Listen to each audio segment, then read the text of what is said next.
ঘ্রাণ আর ঘ্রাণ, ঘ্রাণ আর ঘ্রাণ, কোন মানুষের অস্তিত্ব তালাশ করে পাই না।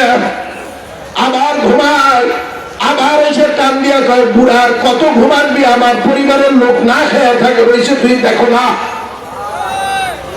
আবার ঘুমাইছে, আবার ডাক দিয়া কয় বুড়া আর কত ঘুমাবি।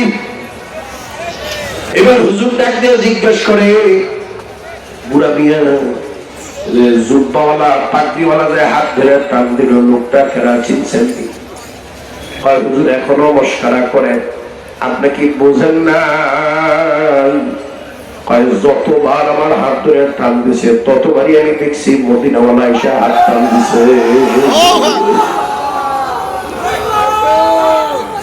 আমি এই ঘটনার জানার শোনার পরে ওই দিন থেকে আমি প্রত্যেকটা ওয়াজে মাদ্রাসার মাহফিলে যায়, মাদ্রাসার ছাত্র ওস্তাদের নবী পরিবারের সদস্য, নবী ফ্যামিলি মেম্বার, এই কুড়িগ্রাম ধল্লার পরে ইস্তেমা ময়দানের সাথে যে নবীর ঘর মাদ্রাসা দাঁড়ায় রয়েছে, এই মাদ্রাসার জন্য আমার আপনার কামাইয়ের পয়সা যদি আমি আপনি দিয়ে যাই, কিয়ামতের আদালতে নবী আমাকে আপনাকে রেখে যেতে পারে না।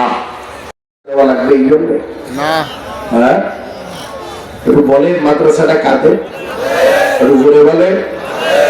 মাদ্রাসা যদি আমাদের হয়, টাকা কি হিন্দুস্তানিরা দিবে? জোরে বলে।